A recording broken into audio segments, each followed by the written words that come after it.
The judge never looked up. Not when the teenager was led into the courtroom in handcuffs. Not when his mother broke down, crying from the front row.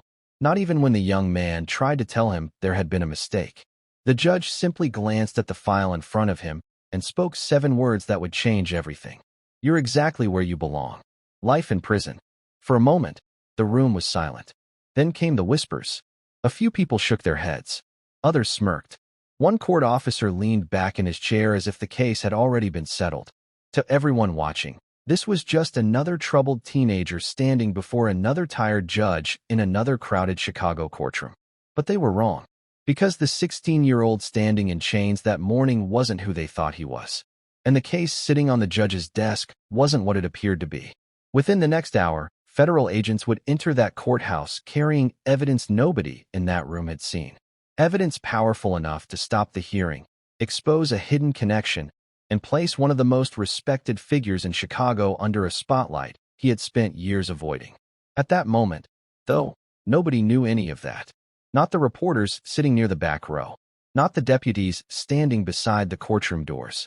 Not even the judge himself. The only person who seemed strangely calm was the teenager everyone had already decided was guilty.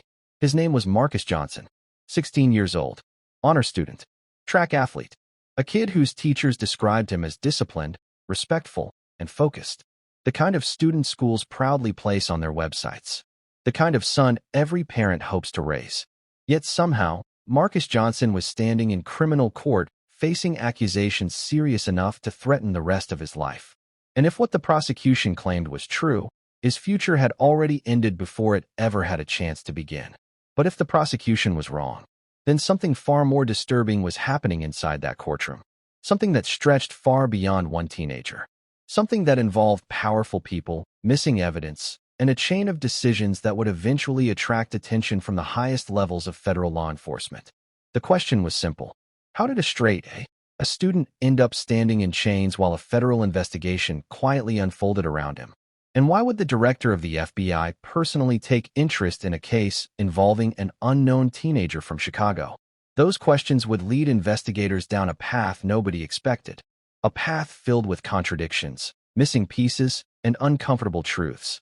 Before we dive deeper, let us know in the comments where you're watching from. We'd love to hear from you. And don't forget to hit that subscribe button so you never miss any of our upcoming videos.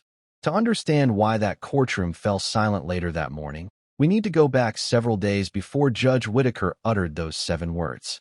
Because long before the gavel struck the bench, long before Marcus Johnson was placed in handcuffs, and long before federal agents began racing toward the courthouse, a seemingly ordinary moment unfolded on the streets of Chicago.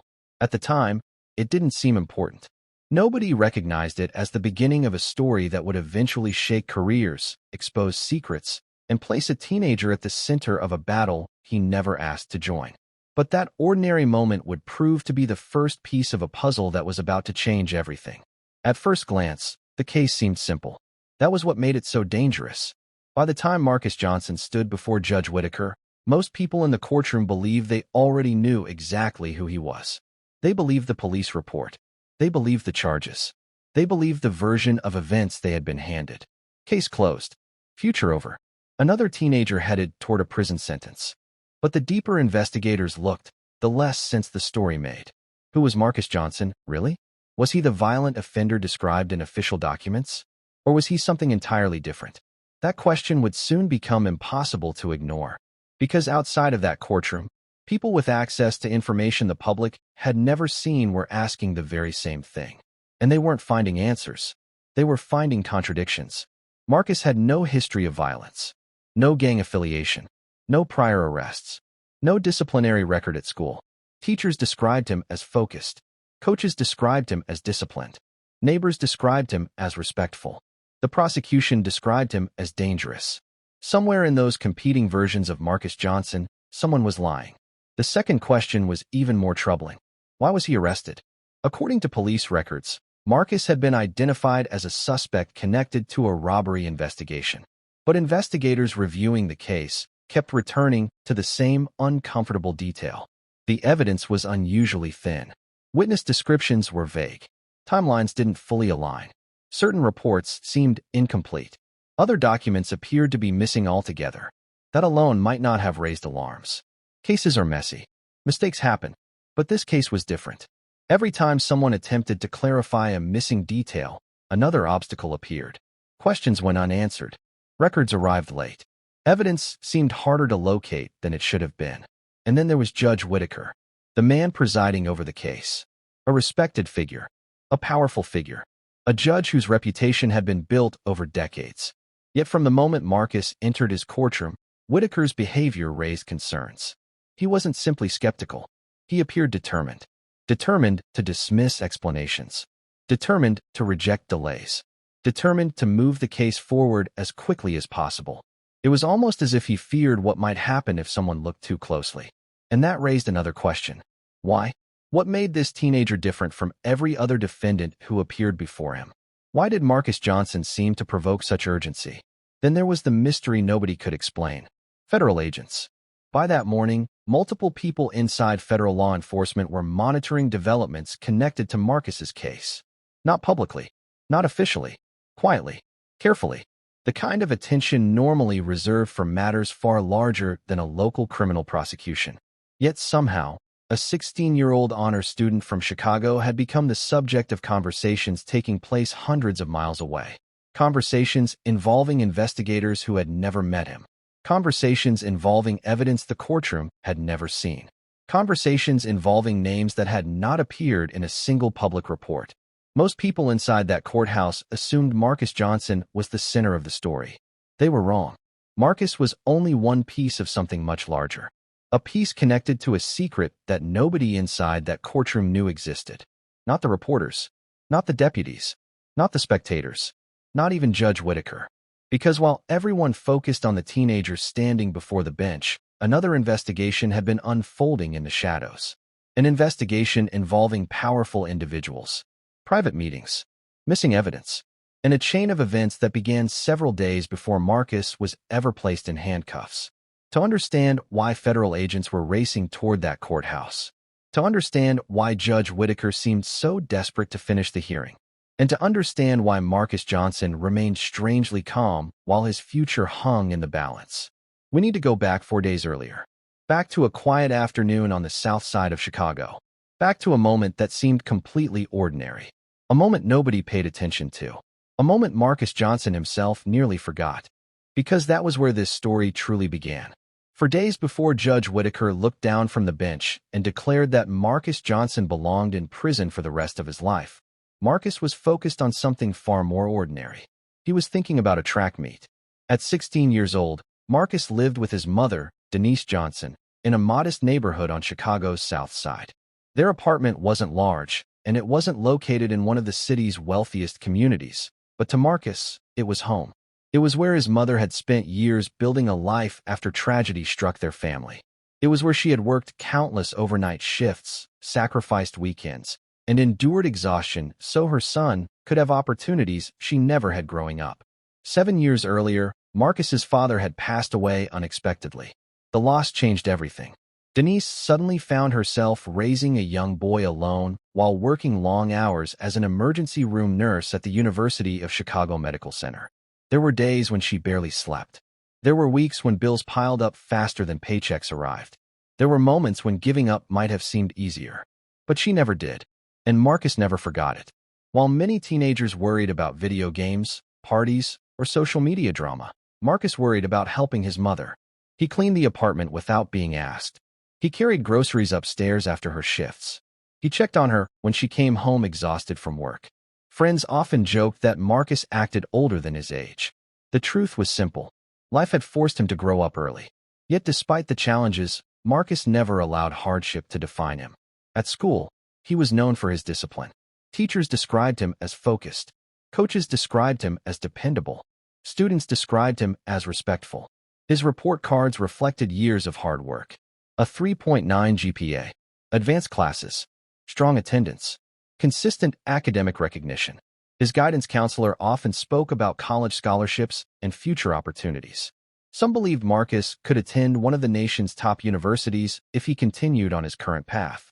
But academics weren't his only strength. Marcus excelled in track and field. The walls of his bedroom displayed medals earned through years of training and competition. Every morning before school, he ran. Every afternoon after class, he practiced. Rain, snow, heat, or cold didn't matter. His coach often told people that Marcus possessed the kind of determination that couldn't be taught, the kind that came from character, the kind that came from purpose. And Marcus had purpose. Unlike many teenagers who struggled to decide what they wanted to become, Marcus had known for years. He wanted to join the FBI. Some people found the dream unusual. Others found it inspiring. Marcus didn't care what people thought. He admired the idea of pursuing truth, solving difficult cases, and helping innocent people who couldn't protect themselves. Whenever documentaries about major investigations appeared on television, Marcus watched every minute. Whenever school projects allowed students to discuss future careers, he chose federal law enforcement. His dream wasn't about power. It was about justice. Ironically, that dream would soon place him closer to the FBI than he ever imagined. Outside of school and sports, Marcus spent much of his free time volunteering through his church. Whether helping elderly residents carry groceries, assisting during food drives, or participating in community cleanup projects, he earned the respect of people throughout the neighborhood. Many residents knew him by name. Some had watched him grow up. Others viewed him almost like family. If someone had gathered every teacher, coach, neighbor, and church member who knew Marcus and asked them to describe him, their answers would have sounded remarkably similar. Respectful, honest, hardworking, focused. The kind of kid people rooted for. Which is exactly why what happened next would leave so many people stunned. Because while Marcus was building a future, someone else was protecting a secret. A secret connected to powerful individuals. A secret worth hiding. And without realizing it, Marcus Johnson was about to walk directly into the middle of it. 3 days before his arrest, the weather across Chicago had finally begun to improve after weeks of cold rain. School ended early that afternoon, and Marcus decided to take a different route home after track practice. It seemed like a meaningless decision. One of those choices people make every day without giving it a second thought. Had he chosen another street, none of what followed might have happened. But Marcus didn't know that. As he walked through an industrial section of the city, he noticed several luxury vehicles parked near an aging warehouse. Expensive vehicles weren't common in that area, and their presence immediately caught his attention. At first, he intended to keep walking. Then he heard shouting, voices, arguments. The sound was coming from behind the warehouse. Curious, Marcus slowed his pace. What he saw next seemed unusual. Several men were engaged in a heated conversation. One appeared to be a well-known Chicago businessman whose face Marcus recognized from local news reports. Another looked familiar too, though Marcus couldn't immediately remember where he had seen him before. The discussion appeared tense. One man repeatedly looked around as if worried about being observed. Then Marcus noticed something else. An envelope. Thick, heavy, passed from one individual to another. The exchange lasted only seconds. Yet something about it felt wrong. Marcus couldn't explain why. He simply felt it. Without thinking much about it, he pulled out his phone. And that single decision would change everything. Because the moment Marcus began recording, one of the men looked directly in his direction. Their eyes met. And for the first time, Marcus realized he may have just witnessed something he was never supposed to see. Marcus Johnson would later replay that moment in his mind hundreds of times. Not because he immediately understood its importance, but because he didn't. At 16 years old, Marcus saw what appeared to be a strange conversation behind a warehouse. Nothing more. He wasn't an investigator. He wasn't a journalist. He wasn't someone searching for corruption or controversy. He was simply a teenager trying to get home after practice. The industrial section of Chicago where he found himself that evening was usually quiet. Most businesses had already closed for the day, and the streets were nearly empty. As Marcus continued walking, the voices coming from behind the warehouse grew louder. An argument was taking place. Not the kind of argument between friends. The kind where every sentence sounded like a warning. The kind where nobody wanted to be overheard. Marcus slowed his pace. 2 luxury SUVs sat near a loading dock. Their engines were still running. The vehicles looked completely out of place in that part of the city. Curiosity got the better of him. He glanced toward the source of the voices. Standing near the warehouse entrance was a businessman Marcus recognized immediately. His face had appeared on local television countless times. He regularly attended charity events, political fundraisers, and community meetings. Reporters often described him as one of Chicago's most influential business leaders. Standing beside him was another man. At first, Marcus couldn't place him. Then he remembered. The man worked for the city. Not a politician exactly, but someone with enough influence to open doors and make problems disappear. The discussion between them appeared tense. One man kept checking his watch. The other repeatedly scanned the area. Then came something Marcus couldn't ignore. An envelope. Large. Bulky. Passed quickly from one set of hands to another. The exchange lasted only seconds. Yet both men immediately stopped talking afterward. Marcus couldn't explain why the moment felt unusual. It simply did. Acting on instinct, he pulled out his phone.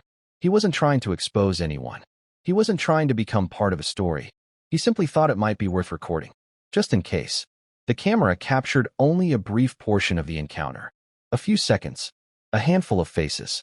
The envelope. The argument. Nothing dramatic. Nothing that seemed capable of changing lives. Then everything changed. One of the men suddenly looked up, directly toward Marcus.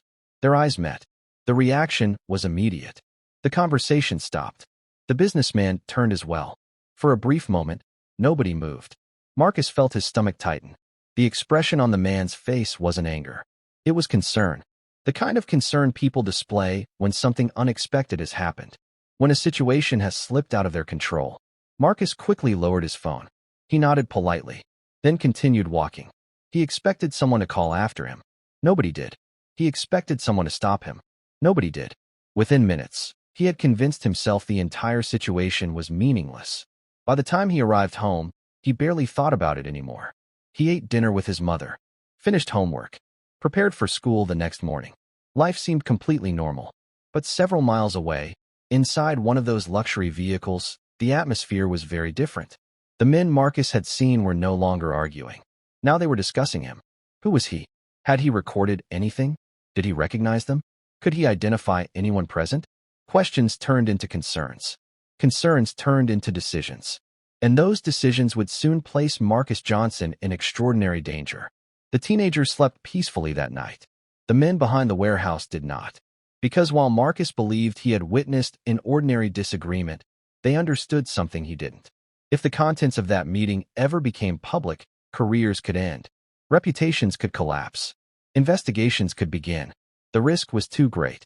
And by the time the sun rose over Chicago the following morning, people were already taking steps to solve what they viewed as a problem. That problem had a name. Marcus Johnson. And although he had no idea it was happening, people with power, influence, and resources had already begun looking for him. The question was no longer whether Marcus had seen something important. The question was how far certain people were willing to go to make sure nobody ever heard about it. By the next morning, Marcus Johnson had completely forgotten about the warehouse. The brief encounter from the previous evening barely crossed his mind as he prepared for school. Like most mornings, he woke up early, helped his mother with a few chores before her shift, grabbed breakfast, and headed out the door. To Marcus, it felt like an ordinary day. But somewhere else in Chicago, events were already moving in a direction he couldn't possibly understand. Less than 24 hours after the secret meeting behind the warehouse, police dispatchers received reports of a robbery several miles away. The details were limited. The suspect had fled before officers arrived. Witnesses provided only a basic description. Male. Teenager. Dark clothing. Dark hoodie. That was it. No name. No clear facial identification. No unique characteristics. No distinguishing features. Yet somehow, within hours, Marcus Johnson found himself at the center of the investigation. At first, nothing seemed unusual. Marcus had just finished classes and was walking home from track practice when a police cruiser slowed beside him. Then another. And another. Several officers stepped out. People nearby stopped to watch. Marcus looked confused. The officers approached quickly. One asked for identification. Another immediately began questioning him about where he had been earlier that day. Marcus answered every question. Calmly. Respectfully. Truthfully. He explained that he had been at school.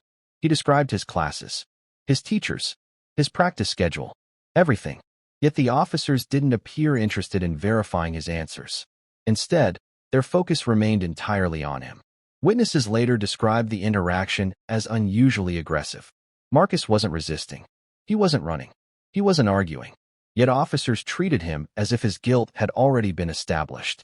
As the conversation continued, Marcus noticed something strange. The questions gradually shifted away from the robbery. At first they focused on his whereabouts. Then they focused on his phone. One officer asked whether he had recorded anything recently. The question caught Marcus off guard. Recorded anything? What did that have to do with a robbery? Marcus hesitated, only for a moment, but the reaction seemed to matter. Suddenly, several officers exchanged glances. The atmosphere changed. The tension increased. And for the first time, Marcus felt genuinely uneasy. Within minutes, he was placed in handcuffs. People gathered nearby. Some watched silently. Others pulled out phones. Marcus tried asking what was happening. No one gave him a clear answer. He repeatedly stated that he hadn't robbed anyone. The response never changed. Tell it to the judge. As officers searched his belongings, they confiscated his phone. At the time, Marcus assumed it was standard procedure. He expected it to be logged into evidence, documented, processed, returned eventually. But according to records that would later receive intense scrutiny, things didn't happen the way they were supposed to. The phone disappeared from the normal chain of custody. Hours passed before it appeared in official documentation. Certain timestamps didn't match. Certain reports conflicted with one another. Investigators reviewing the case later struggled to explain those inconsistencies. The deeper they looked, the more troubling the situation became. Because Marcus's phone wasn't just a personal device. Unknown to most of the officers involved, it potentially contained footage from the warehouse meeting. Footage that connected several powerful individuals to events they desperately wanted forgotten. The question was becoming impossible to ignore. Was Marcus arrested because he matched a vague robbery description? Or had someone used that description as an opportunity? An opportunity to remove a witness before he realized what he had seen. As Marcus sat alone in a holding room that evening, he couldn't understand why any of this was happening. His mother couldn't understand it either. Denise Johnson spent hours making calls, searching for answers, trying to learn why her son had suddenly become the target of a criminal investigation. Every answer raised new questions. Every explanation seemed incomplete. And meanwhile, far beyond the Johnson family's knowledge, another group of people had begun asking questions of their own. Federal investigators. The same investigators who had quietly been monitoring suspicious activity connected to influential figures in Chicago. The same investigators who would eventually race toward Judge Whitaker's courtroom. At first, Marcus Johnson had simply been a teenager caught in the wrong place at the wrong time. Now he was becoming something much more significant. A witness, a problem, and potentially the key to an investigation much larger than anyone inside the Chicago Police Department realized. One thing was becoming increasingly clear. The robbery case didn't fully explain what was happening. Too many details didn't fit. Too many coincidences pointed in the same direction. Someone wanted Marcus Johnson off the streets. The only question was why. As Marcus Johnson spent his first night in custody trying to understand how his life had unraveled so quickly, another figure was preparing to enter the story. A man whose name carried enormous weight inside Chicago's legal system. Judge Thomas Whitaker. To the public, Whitaker represented everything people expected from a veteran judge. He had spent decades on the bench. His rulings were frequently quoted in local newspapers. Political leaders praised his commitment to law and order. Community organizations invited him to public events. Young attorneys often spoke of him with admiration. From the outside, his reputation appeared nearly untouchable. But reputations can be misleading. Behind closed doors, Judge Whitaker inspired a very different reaction. Courtroom staff respected him. Many also feared him. Defense attorneys knew his name well. Some viewed him as fair. Others believed he had already formed opinions before cases even began. His courtroom operated according to his rules, his schedule, his expectations, and very few people challenged him. Over the years, Whitaker became known for his unusually harsh sentences, particularly when dealing with young defendants. He often argued that strong punishment discouraged future crime. Supporters praised his tough approach. Critics questioned whether he sometimes focused more on punishment than justice. Yet regardless of public opinion, one fact remained clear. Judge Whitaker possessed enormous influence. The kind of influence that extended beyond the courtroom. The kind of influence that attracted powerful friends. And Judge Whitaker had many of them. For years, he attended charity events, fundraising dinners, and private gatherings alongside some of Chicago's most influential business leaders. Photographs showed him shaking hands with executives, standing beside political donors, socializing with individuals whose wealth and connections opened doors throughout the city. Most of those relationships appeared perfectly legal, perfectly ordinary, at least on the surface. But as federal investigators would eventually discover, one relationship deserved closer examination. Because among Judge Whitaker's long list of associates was a businessman whose name had quietly appeared in several ongoing investigations. A businessman whose face Marcus Johnson had seen behind the warehouse. The same businessman Marcus unknowingly recorded on his phone. The same businessman who looked directly at Marcus moments after the recording began. At first, that connection seemed impossible to ignore, but investigators remained cautious. Friendship alone proved nothing. Attending the same events proved nothing. Sharing mutual acquaintances proved nothing. People in positions of influence often crossed paths. Coincidences happen. Yet as investigators examined timelines, communications, and financial records, the coincidences continued to multiply.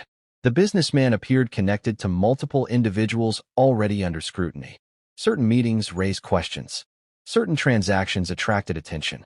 And somehow, Marcus Johnson had entered the picture immediately afterward. The timing bothered investigators a lot. According to available records, Marcus witnessed the warehouse meeting. Within days, he was arrested. His phone disappeared. Evidence became difficult to locate. And now his case had landed in the courtroom of a judge connected to one of the men present at that meeting. Separately, each fact might have been explainable. Together, they painted a troubling picture. The deeper investigators looked, the harder it became to dismiss the possibility that something larger was unfolding. Meanwhile, Judge Whitaker appeared unusually eager to move Marcus's case forward. Requests for additional review faced resistance. Questions regarding evidence received limited attention. Procedural concerns seemed brushed aside. For a teenager with no violent history and no prior criminal record, the speed of events felt extraordinary. Even experienced observers began noticing it. Then another detail surfaced. A detail that made federal investigators pay even closer attention.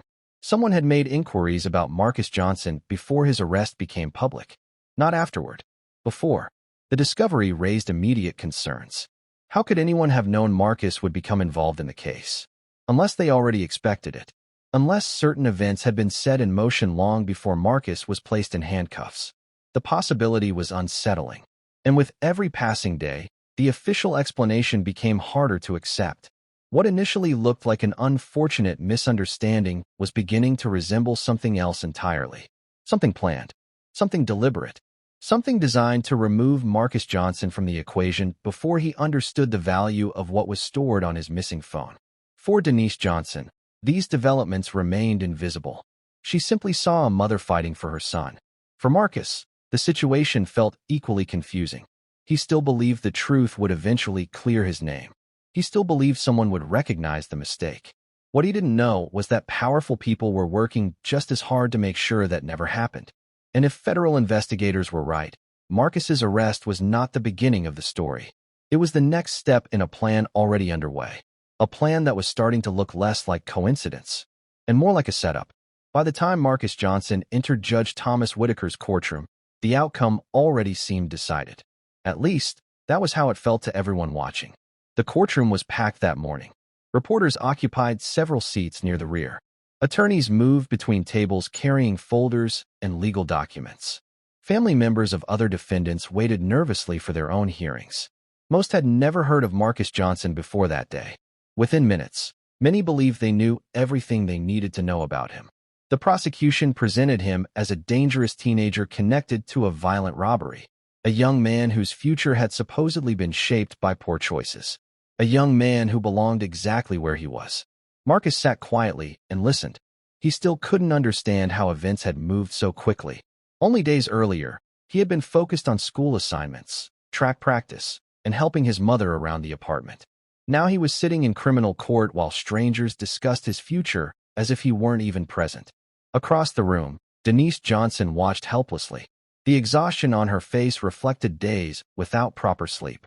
She had spent every available moment searching for answers, calling attorneys, reviewing paperwork, trying to understand how her son had become trapped inside a system that suddenly seemed determined to crush him. Then Judge Whitaker began speaking. At first, his comments appeared routine. questions, observations, references to the charges. But gradually, the tone changed. The judge's remarks became increasingly personal, increasingly dismissive, and increasingly difficult to ignore. He referred to Marcus as another example of a generation heading in the wrong direction. Another statistic. Another young man wasting his opportunities. Another teenager destined to throw his future away. The words struck Denise like a physical blow. Because none of it sounded like her son. Marcus remained respectful. He didn't interrupt. He didn't argue. He didn't react emotionally. He simply listened. But Judge Whitaker seemed uninterested in anything Marcus had accomplished before his arrest. His academic record received little attention. His achievements in school received little attention. His volunteer work received little attention. His dream of becoming an FBI agent received no attention at all. Instead, the judge focused entirely on the allegations before him, as though the rest of Marcus's life no longer mattered. When Marcus's attorney attempted to mention his academic accomplishments, Judge Whitaker quickly dismissed the point. When references were made to Marcus's character, the judge appeared unimpressed. When concerns regarding missing evidence surfaced, he showed little interest. Each exchange increased the tension inside the courtroom. People began whispering. Some spectators shook their heads. Others exchanged knowing looks. Several members of the gallery quietly laughed when the judge made another remark questioning Marcus's future. The sound echoed through the room. Denise lowered her head. Tears rolled down her face. For a mother who had spent years sacrificing everything for her son, the humiliation was almost unbearable. Marcus noticed, and despite everything happening around him, his first instinct wasn't concern for himself. It was concern for her. The teenager who had spent years helping his mother through difficult times now sat powerless as she watched his future being dismantled piece by piece. Yet even then, Marcus remained calm. Something about his composure stood out. Most people in his position would have lashed out. Most would have become angry. Marcus didn't. He simply listened, almost as if he still believed the truth would eventually surface. Judge Whitaker, however, appeared completely confident. Every word, every ruling, every expression suggested the same conclusion. The judge believed Marcus Johnson was finished. The hearing continued. Arguments were presented. Documents were reviewed. And with each passing minute, the possibility of Marcus spending years behind bars seemed increasingly real. Then came the moment nobody expected. Near the rear of the courtroom, a court officer suddenly looked down at his phone. His expression changed. The message he received was brief, but whatever it contained immediately captured his attention. He read it once, then again. A few seconds later, the officer stood up and quietly moved toward another member of court staff. The message was shared. Another reaction. Another concerned expression. At first, nobody paid much attention. The hearing continued. Judge Whitaker continued speaking. Marcus remained seated. Denise wiped tears from her eyes. But within moments, more phones began vibrating. More messages arrived. More whispers spread. Something was happening outside the courtroom. Something unexpected. Something significant enough to interrupt the normal flow of proceedings. The court officer who had received the original message glanced toward the doors. Then toward Judge Whitaker. Then back toward his phone. For the first time that morning, uncertainty appeared inside the courtroom. Nobody knew exactly what was happening. Not Marcus. Not Denise. Not the spectators. Not even Judge Whitaker. But somewhere beyond the courthouse walls, a series of urgent phone calls had already begun. Calls involving federal investigators. Calls involving evidence. Calls involving information that could change everything people believed about Marcus Johnson. And as those calls moved from one office to another, one message became increasingly clear. The hearing needed to stop. Immediately. Because the case against Marcus Johnson was about to collide with a much larger investigation. An investigation powerful enough to shake careers, expose secrets, and bring people of enormous influence under scrutiny. Inside the courtroom, nobody knew it yet. But the first phone call had already been made. And everything was about to change. Marcus Johnson sat in Judge Thomas Whitaker's courtroom believing his future was slipping away. Another story had been unfolding for months beyond the view of the public. A story that almost nobody inside that courthouse knew existed. Long before Marcus was arrested. Long before his phone disappeared. Long before Judge Whitaker mocked him in open court. Federal investigators had quietly begun examining allegations of corruption inside Chicago. Not the kind of corruption that made national headlines overnight. The kind that remained hidden for years.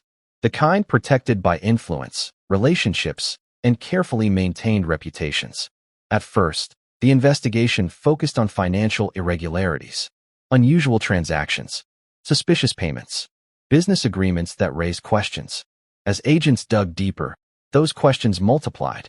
Soon they began uncovering evidence of potential bribery, then possible payoffs, then communications suggesting that certain individuals with power might be helping one another avoid scrutiny. Every discovery seemed to lead toward another name, another connection, another person whose influence stretched across multiple institutions. What initially appeared to be several unrelated concerns slowly evolved into something much larger.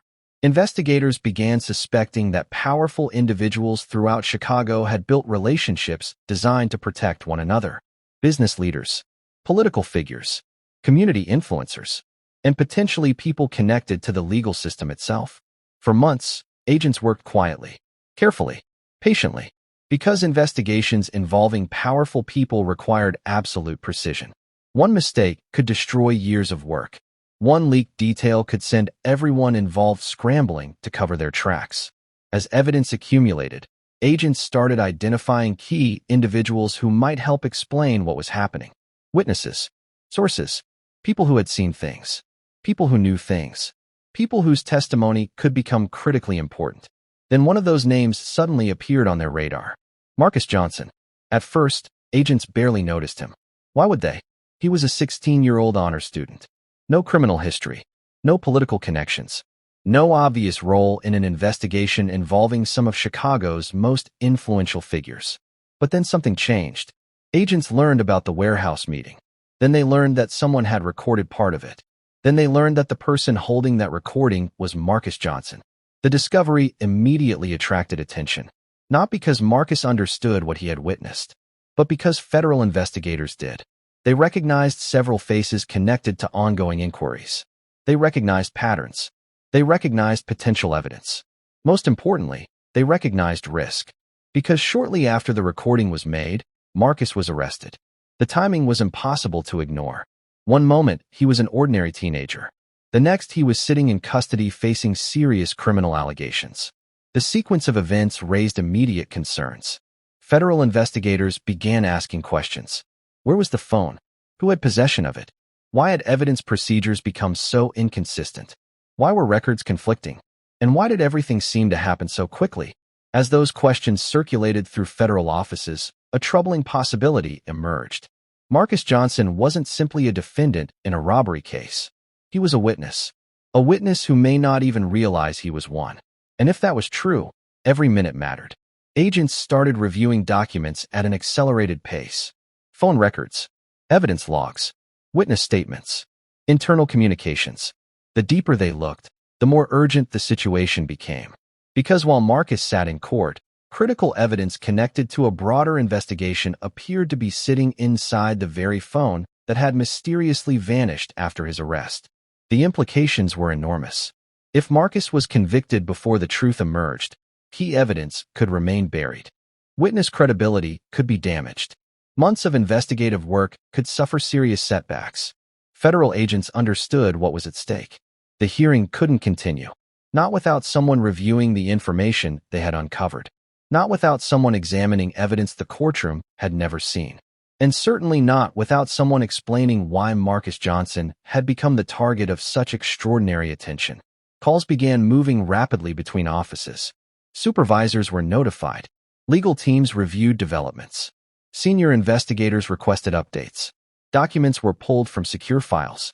Evidence was re-examined. Timelines were compared. The urgency grew with every passing minute. Inside one federal office, an investigator reviewed the latest developments before looking toward a supervisor. The question hanging over the room had become unavoidable. Should we notify the director? The room fell quiet, because everyone understood what that meant. Cases did not reach that level without extraordinary circumstances. The answer came almost immediately. A calm response. For words that changed everything. He's already been briefed. For a moment, nobody spoke, because that answer revealed something important. This situation had already attracted attention at the highest levels. The concerns surrounding Marcus Johnson were no longer confined to Chicago. People with significant authority were now watching, monitoring, evaluating, preparing to act. And while Judge Whitaker continued overseeing the hearing, believing he still controlled the outcome, events were already moving beyond his reach. The calls had been made. The evidence had been reviewed. The concerns had reached Washington. And somewhere beyond the courthouse, vehicles were already moving toward the building. Because the next phase of the story was no longer about Marcus Johnson's arrest. It was about what happened when federal investigators finally arrived. And when they did, nothing inside Judge Thomas Whitaker's courtroom would ever be the same again. Inside Judge Thomas Whitaker's courtroom, nobody yet understood how quickly the balance of power was about to shift. The hearing continued. Arguments were still being presented. Documents still sat neatly stacked across the prosecution's table. Court personnel continued moving through their normal routines. To anyone observing from the outside, it appeared to be just another criminal proceeding moving toward an inevitable conclusion. Judge Whitaker certainly seemed to think so. From his elevated position on the bench, he projected complete confidence. His earlier comments toward Marcus Johnson had left little doubt about where he stood. The teenager remained seated beside his attorney, while Denise Johnson struggled to maintain composure in the gallery. The judge appeared ready to bring the matter to a close, ready to move forward, ready to leave little room for further questions. But several miles away, federal vehicles were already approaching the courthouse. Inside them sat individuals carrying information capable of changing everything. As the hearing entered another phase, Judge Whitaker glanced down at the documents before him. His expression suggested certainty, the certainty of a man who believed events remained under his control. Then the courtroom doors opened. At first, only a few people noticed. A soft movement near the entrance. Several unfamiliar individuals stepping inside. People turned their heads. Conversations stopped. The room slowly began to quiet. The newcomers were not family members. They were not reporters. They were not attorneys connected to the case. They were federal agents. The change in atmosphere was immediate. Years of courtroom experience had taught many people present how to recognize federal law enforcement when they entered a room. The agents moved with purpose. Calm, focused, professional. They weren't rushing. They didn't need to. Their presence alone demanded attention. Judge Whitaker looked toward the entrance. For the first time that morning, a trace of uncertainty crossed his face. Only a trace, but it was there. The agents continued forward. One stopped near the rear of the courtroom. Another positioned himself closer to the center aisle.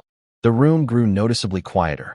Even those who knew nothing about Marcus Johnson's case could sense something unusual was unfolding. Whispers spread through the gallery. People exchanged confused looks. Several reporters immediately reached for notebooks.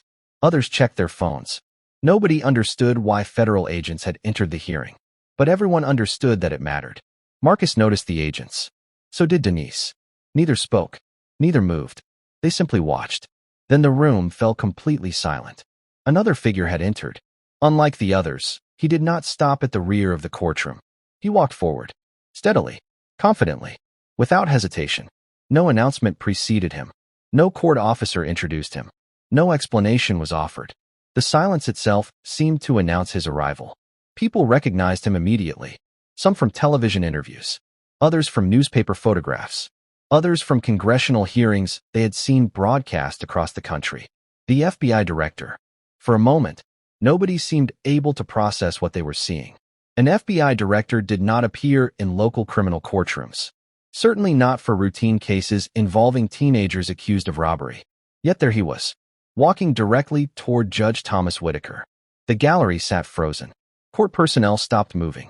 Even attorneys appeared stunned. The entire room seemed suspended in a moment nobody could explain. Judge Whitaker straightened slightly in his chair. His confidence had not disappeared, but it had changed. The certainty that defined him earlier was gone, replaced by something else, something harder to hide. Concern. The FBI director continued forward until he stood only a short distance from the bench. No dramatic speech followed. No raised voice. No grand announcement. Just silence. Then a single question. A question delivered calmly. Precisely. A question that seemed to drain the remaining confidence from the room. Would you like to explain why federal evidence was withheld from this court? The words landed like a shockwave. For several seconds, Nobody moved. Nobody spoke. The question itself seemed impossible. Federal evidence? Withheld? The spectators looked at one another. Reporters immediately began writing. Attorneys exchanged stunned expressions. Denise Johnson stared toward the bench, struggling to comprehend what she had just heard. Marcus Johnson remained motionless. Yet even he understood something extraordinary had happened. Because for the first time since his arrest, someone with authority was asking the questions he had been asking all along. Judge Whitaker did not answer immediately. His silence spoke volumes. The room waited. The FBI director waited. Federal agents remained perfectly still. Every eye in the courtroom focused on the bench. And for the first time that day, Judge Thomas Whitaker looked like a man who had lost control of the situation. Because the question wasn't merely about evidence. It was about everything that had happened since Marcus Johnson recorded that meeting behind the warehouse. The missing phone, the disappearing records, the rushed arrest, the unusual handling of evidence. The connections investigators had been quietly uncovering for months. All of it was suddenly standing in the middle of the courtroom, and everyone could feel it. The hearing that had seemed so certain only moments earlier was now hanging by a thread. But the most damaging revelations had not yet been presented. Because federal agents hadn't come to ask questions alone. They had come with answers. And what they were about to reveal would change Marcus Johnson's life forever. The silence inside Judge Thomas Whitaker's courtroom felt almost unbearable. Only minutes earlier, people had been whispering about Marcus Johnson as though his future had already been decided. Now nobody was speaking at all. The FBI director remained standing near the bench. Federal agents positioned throughout the courtroom waited patiently.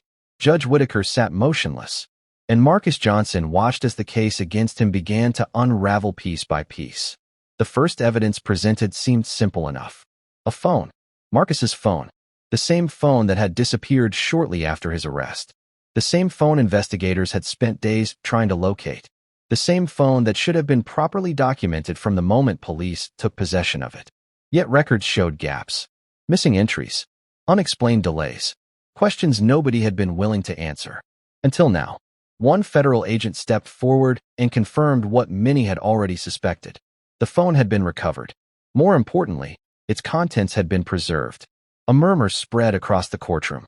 Judge Whitaker said nothing. The FBI director simply nodded toward the agent. Continue. The screen illuminated. Evidence that had been hidden from the courtroom for days suddenly appeared. And everything changed. The video recording Marcus Johnson captured behind the warehouse was restored. Every second, every frame, every face. The room watched in silence as footage began playing. There stood the businessman Marcus had recognized that evening. The same influential figure investigators had quietly examined for months. Standing beside him was the city official Marcus remembered seeing near the warehouse. The argument was visible. The tension was obvious. Then came the envelope. The exact exchange Marcus had recorded before someone noticed him watching. The gallery stared at the screen. Several spectators exchanged stunned looks. Others leaned forward in disbelief. Because this wasn't speculation. It wasn't rumor. It wasn't hearsay. It was video evidence. Evidence that should never have disappeared. Evidence that should have been reviewed immediately. Evidence that had somehow vanished after Marcus's arrest. The questions became impossible to ignore. Why had this footage been hidden? Who benefited from keeping it out of court? And who knew it existed? Federal agents weren't finished. The next set of documents revealed financial records. Pages and pages of transactions. Transfers. Payments. Amounts moving between accounts connected to individuals already under federal scrutiny. The businessman from the video appeared repeatedly. So did associates connected to city government. The pattern was unmistakable. Investigators had spent months assembling the puzzle. Now the pieces were finally being placed together in public view. Another agent presented witness statements. Individuals who had remained silent for months had finally begun talking. Former employees, business associates, people who initially feared speaking out. Their testimony painted a troubling picture. Private meetings, unexplained payments, attempts to influence decisions, efforts to keep certain matters from attracting attention. Then came another revelation. Phone records. Federal analysts had reconstructed communications surrounding Marcus Johnson's arrest. The timing shocked everyone. Calls began shortly after the warehouse recording occurred. More calls followed the next morning. Additional communications appeared immediately before Marcus was detained. The sequence created a timeline impossible to dismiss. The deeper agents explained the records, the clearer the picture became. Marcus Johnson had not been the target of an ordinary investigation. He had become a problem. A witness who possessed evidence powerful people desperately wanted to control. And then came the moment that destroyed the prosecution's case completely. Federal investigators addressed the robbery accusation directly. One by one, they dismantled it. Witness descriptions failed to match key facts. Timelines conflicted with available records. Critical assumptions proved inaccurate. Certain claims lacked supporting evidence entirely. The more agents explained, the weaker the accusation became. Until finally, there was nothing left. The case collapsed. Completely. The robbery allegation that had brought Marcus into Judge Whitaker's courtroom could no longer survive scrutiny. The teenager who had been portrayed as a dangerous criminal was exactly who he had claimed to be from the beginning. An innocent 16-year-old honor student. A young man whose life had nearly been destroyed for reasons having nothing to do with robbery. The realization spread through the courtroom. People who had laughed earlier now avoided eye contact. Spectators who had silently accepted the accusations sat frozen. Even the atmosphere felt different. Heavier. More uncomfortable. Because everyone understood what they had witnessed. Marcus Johnson had been telling the truth. And nobody had listened. Denise Johnson lowered her head as tears filled her eyes once again. But these tears were different. For days she had fought to convince people her son was innocent. Now the evidence was speaking for itself. Yet the most shocking revelation had not arrived. Not yet. The FBI director remained calm. Almost too calm.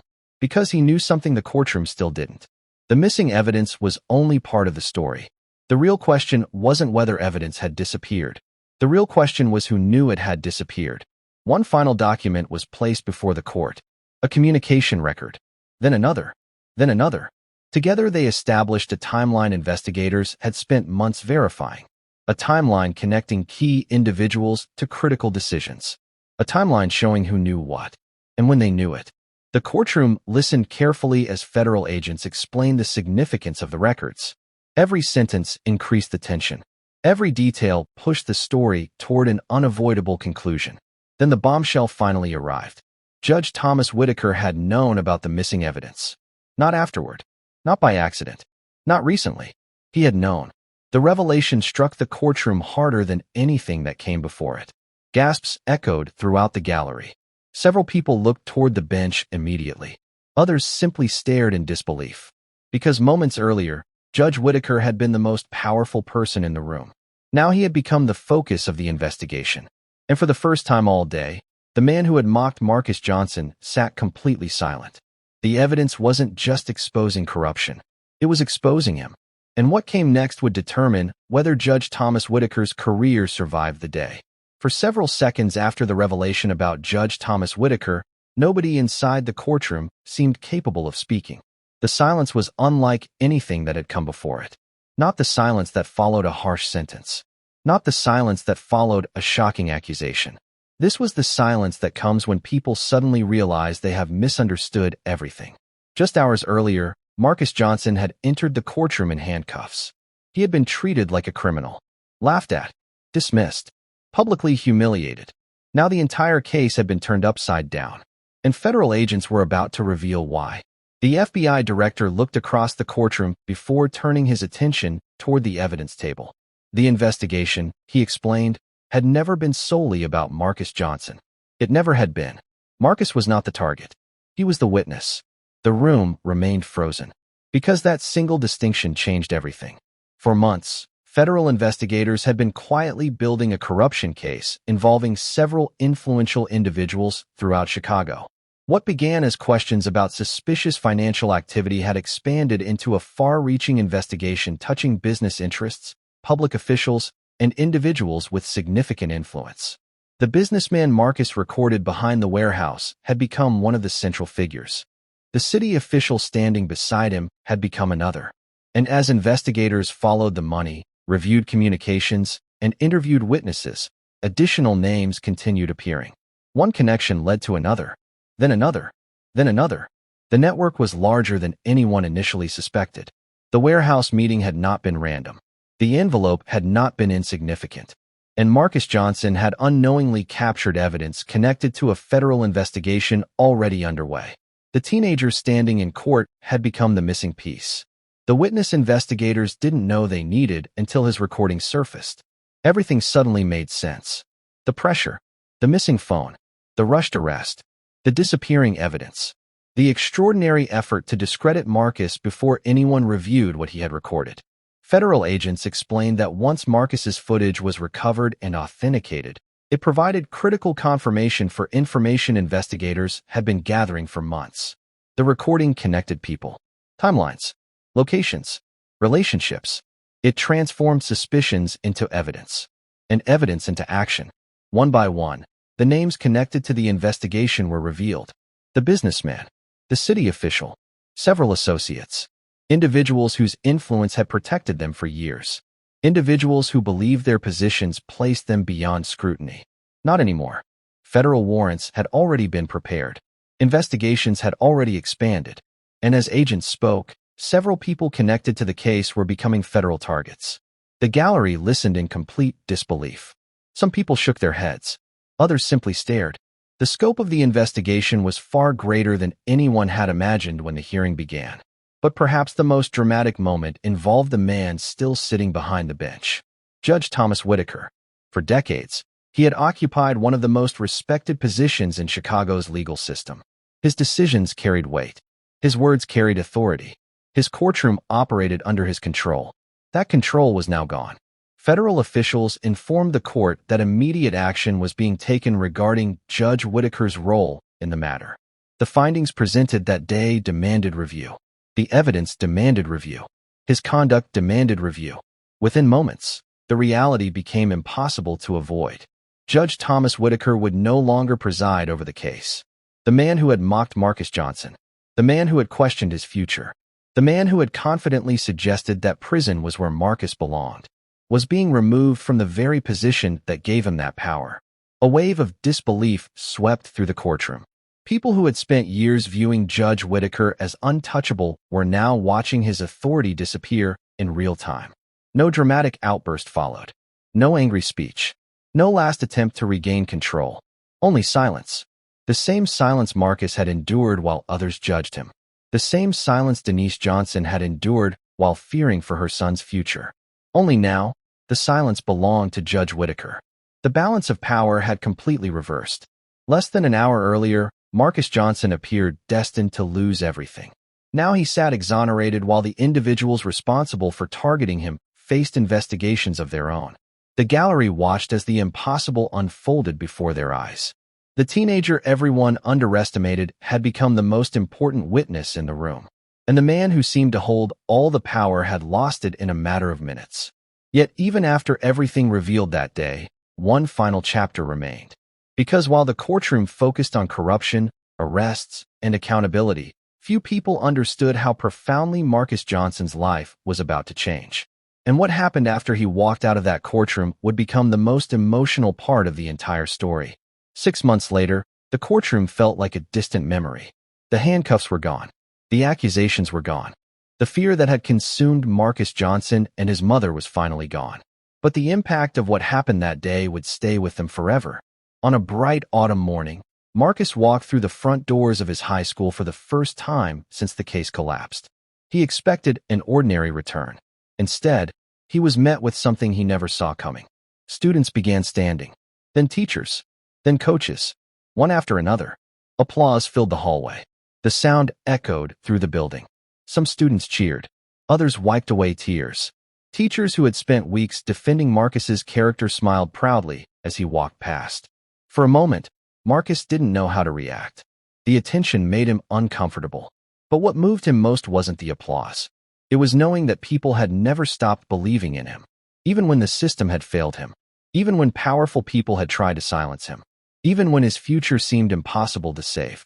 His community stood behind him, and now they wanted him to know it. Denise Johnson felt the same overwhelming support. Neighbors who had watched Marcus grow up brought meals to their apartment. Church members organized fundraisers. Former classmates reached out with messages of encouragement. What had begun as a nightmare had united an entire community. Meanwhile, the investigation that exposed corruption continued expanding. Federal prosecutors pursued cases against multiple individuals connected to the warehouse meeting. The businessman Marcus had unknowingly recorded became one of several major targets. The city official faced scrutiny as investigators uncovered additional evidence. New witnesses came forward, new records surfaced, and the ripple effects continued spreading throughout Chicago. As for Judge Thomas Whitaker, the man who once sat high above everyone else in the courtroom, his career never recovered from the revelations that emerged that day. The authority he had spent decades building disappeared almost overnight. The confidence that once filled his courtroom was replaced by investigations, reviews, and public questions he could no longer avoid. For Marcus, however, life finally began moving forward again. Universities took notice of his story. Community leaders took notice. Organizations across the country reached out with support. Scholarship opportunities arrived. Mentorship opportunities followed. The future that had nearly been taken from him was suddenly filled with possibilities once again. Most importantly, Marcus never abandoned the dream he carried long before any of this happened. The dream of serving justice. The dream of becoming an FBI agent. Ironically, the very agency he admired had helped uncover the truth when almost nobody else would. And while his path forward would still require hard work, determination, and sacrifice, Marcus now understood something many people never learn. The truth can be delayed, but it doesn't disappear. The people who judged Marcus Johnson saw a hoodie. The FBI saw the truth. One phone call saved an innocent life and exposed a system built on lies. The teenager who entered that courthouse in chains walked out with his future restored. And the people who believed they would never be questioned discovered that no amount of power lasts forever when the truth finally catches up. So here's the question. If you had been sitting in that courtroom, would you have spoken up for Marcus or stayed silent like everyone else? And do you think Judge Thomas Whitaker got the punishment he deserved? Let us know your thoughts in the comments below. And if you enjoyed this story, subscribe for more powerful stories of justice, corruption, and unbelievable courtroom reversals. Because sometimes the people who look powerless are carrying the truth. And sometimes the people who seem untouchable are only one revelation away from losing everything.